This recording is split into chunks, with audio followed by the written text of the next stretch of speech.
Welcome, and thank you for clicking on this video. In this one, we're going to be checking out the Babicz full contact replacement bridge for Epiphone basses. Will this Babicz bridge sound different than the stock 3-point bridge? Is it going to work better than the stock 3-point bridge? Let's install it in this Epiphone Rumblekat bass, and let's find out together.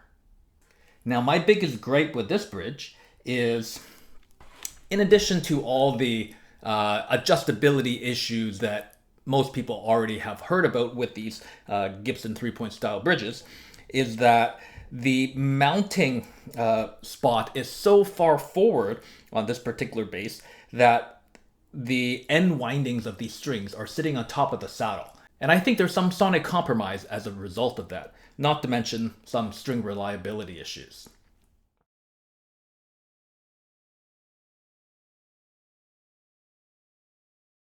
So to replace these types of 3-point bridges on Epiphones and Gibsons, you practically only have two options. You have the models from Hipshot, and you have this model from Babicz.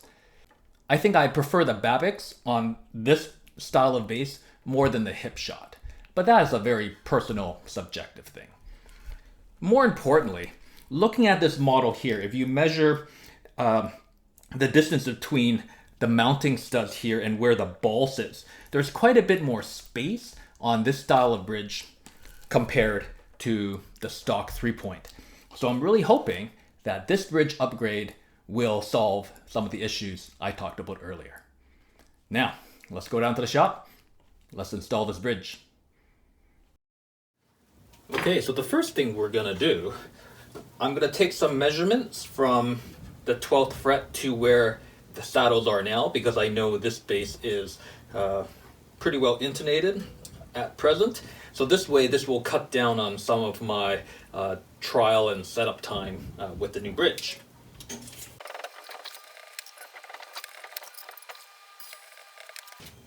As well, the Babicz also comes with a metal shim. So if the bridge is sitting too low, then you can use the included shim to raise it up. So to determine whether or not I actually need the shim, I'm going to measure the existing string height. This way it will save me from needing to uninstall it again to put a shim on it if I do feel that I need it. Let's take the strings off.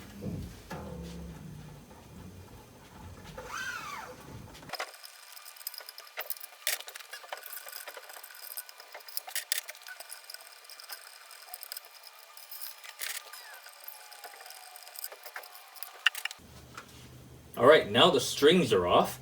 This bridge should now just slide right out of the mounting studs, which it does. You gotta be careful not to scratch the top of the finish. Okay. Now at this point, I should point out that Babicz makes a version of this 3-point style bridge in both an Epiphone and a Gibson version. And as I understand it, the biggest difference is these mounting inserts are flush to the top on a Gibson style bass, rather on a Gibson bass, but on an Epiphone they are slightly raised off the top here. So let's take these mounting studs off.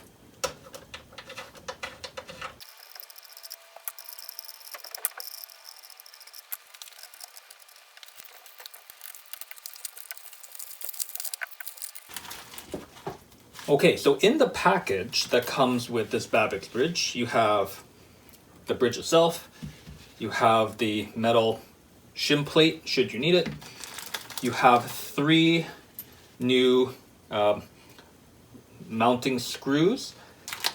As well, here you have the appropriate size Allen key for adjustments, and then you have a whole bunch of metal washers that I think you can use to get the bridge to sit in the perfect spot. Now the other issue we need to consider for the Rumblekat, unlike a Gibson bass such as the SG style bass or like a Thunderbird style bass, is this top does have a bit of a curve to it, and these full contact bridges are designed to sit perfectly flush on the top of the base. So I don't think this is going to sit perfectly flush stock, but let's find out. There is a bit of a recessed cutaway here on both of these. So without any of the washers, let's see how well this fits.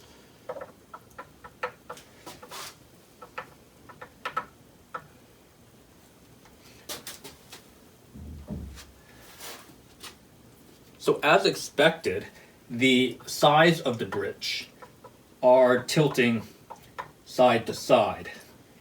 But I think we can remedy that by using these included washers. Let's see how many we need. Let's put them all in here so we don't lose any.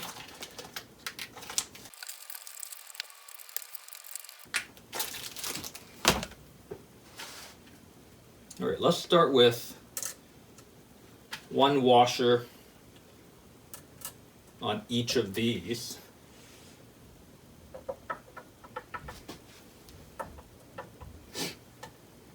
Nope, we need more.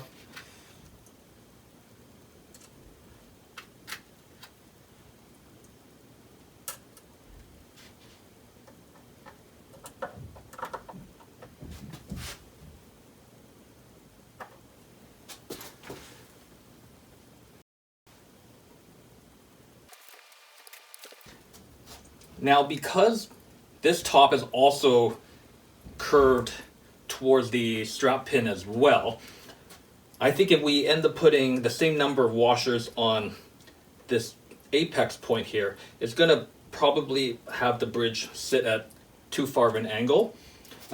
It actually sits pretty well without any, but I want to see what it's like with one washer.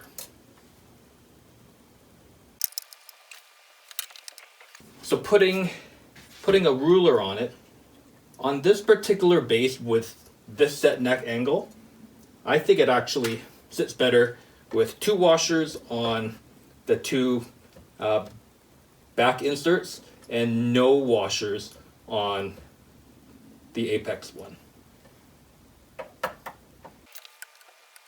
Because now the level of the neck is more or less in level with the bridge.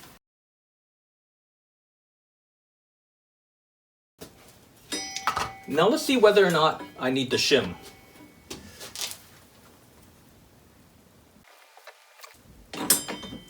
Well, based on the measurements that I previously took, I don't think I'm going to need this.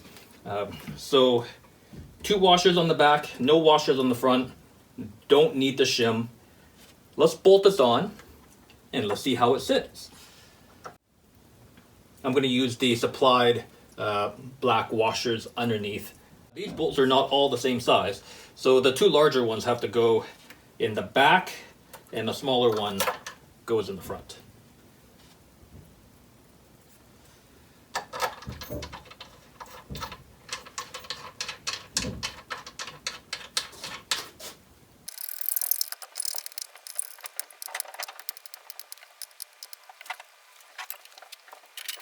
Okay, so on these Babicz bridges, you have 4 of these kind of locking screws that lock the saddle fore and aft position. So once you intonate it, you can lock into position.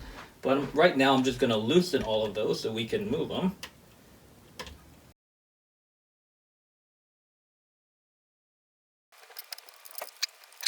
And then you can make the adjustments with the fore and aft position with a small Phillips screwdriver. Now you have 2 Allen screw holes here on the saddle unit itself. If you are looking towards the headstock, so with the camera angle, the one on the left is the locking screw. So you need to loosen all of those before you make adjustments. And then the one on the right will allow you to raise or lower the saddle. So I'm now going to loosen all of the locking screws.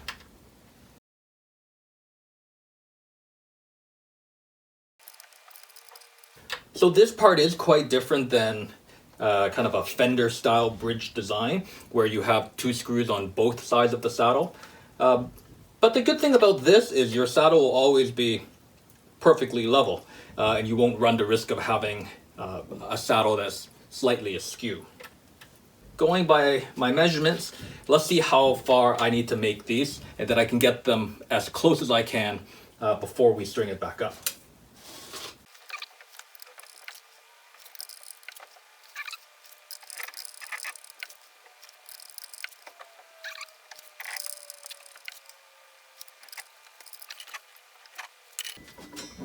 Alright, well, so far I have to say, even though there's no string tension and strings in the way, right now everything turns very well on this bridge. Everything turns smoothly, and getting things in the approximate location has been pretty easy so far. Now, not to kind of rag on these original Epiphone Gibson style 3-point bridges any more than I need to, but one of the problems with these bridges is when you take them off and if you turn them upside down, well, the saddles fall off. So it's a bit of an issue if you do a lot of string changes and setup changes on your bass, but with the Babicz, this won't happen. Well, let's string this bass back up.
Well, so far I think the installation has gone pretty successfully.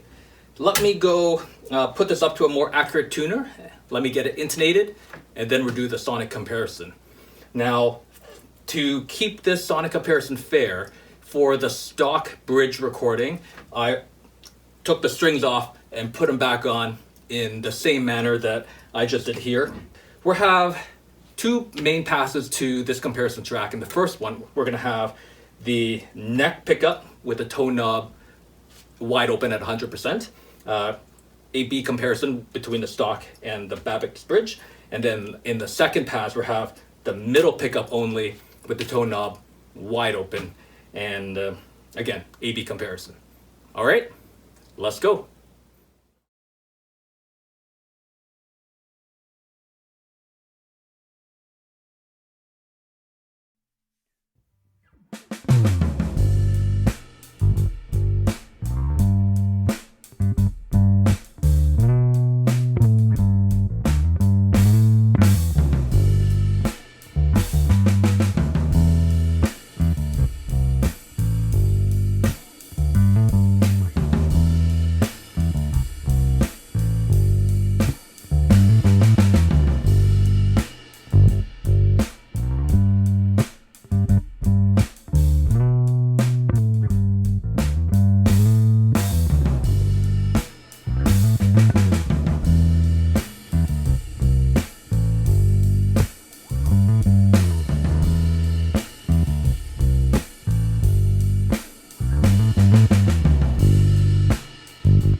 Please let me know what you thought of the tones by leaving a comment below.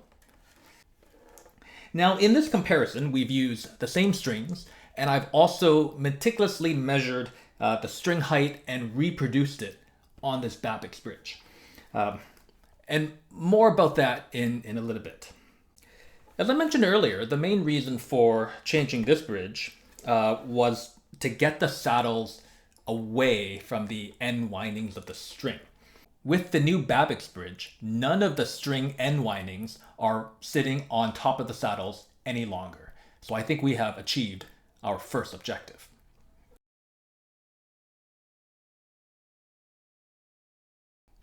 Another thing I like about this Babicz bridge is the overall shape and the aesthetic of it. And I think it more closely resembles the original bridge than, say, the hip shot version of it.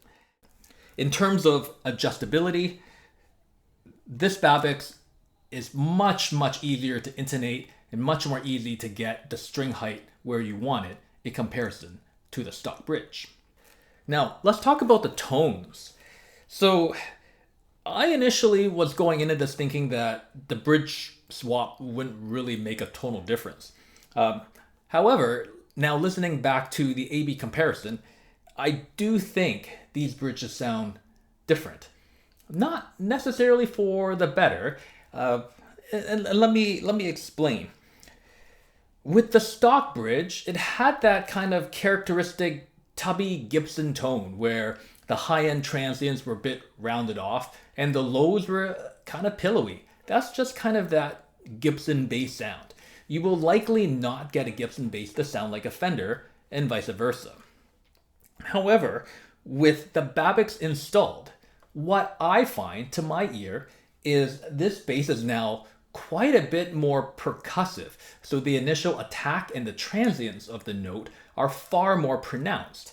Similarly, the mid-range is more open and quite a bit more complex sounding in terms of kind of overtone production compared to the stock bridge. Now you may think, well, that's a good thing, right? We want our basses to be more harmonically rich, more complex, more overtones. It sounds, richer and bigger that way. And indeed, I do think this Babicz bridge sounds bigger and more complex than the stock. However, and this is my word of caution to you, the viewer, I think this bridge now makes this bass sound more modern and less like a Gibson Epiphone semi-hollow bass originally, was intended to sound. Now that may or may not be a good thing. I do think the addition of this Babicz bridge does make this bass far more versatile because now you can likely, play more styles and more genres of music than the more so-called pigeonholed Gibson Epiphone sound. But if you are after that traditional Gibson Epiphone type of kind of tubbier, rounder, transient type sound, then maybe the stock bridge is a better option tonally for you. But in terms of adjustability, this Babicz will blow the original stock bridge right out of the water. Now, one thing I will say to that is, in my original review, I did find that the E string was a bit too low, or rather lower than where I want it to be. And because I've reproduced those string height measurements on the Babicz install, I now find that the E string is louder than I want it to be. So I think if I were to reset this bass up, I would have slightly different string heights. But for this A/B comparison, I reproduced the original string heights with the new bridge just to make it a more fair comparison. So, in summary, the install of this Babicz bridge was pretty simple, as you can tell from the video. In terms of adjustability and how things firmly sit in the bridge, the Babicz is miles ahead of the stock 3-point bridge. But tonally, it does sound different. So I really think it comes down to what you are looking for tonally from your Gibson or Epiphone style bass. Thank you so much for checking out this video. Catch you next time. Peace.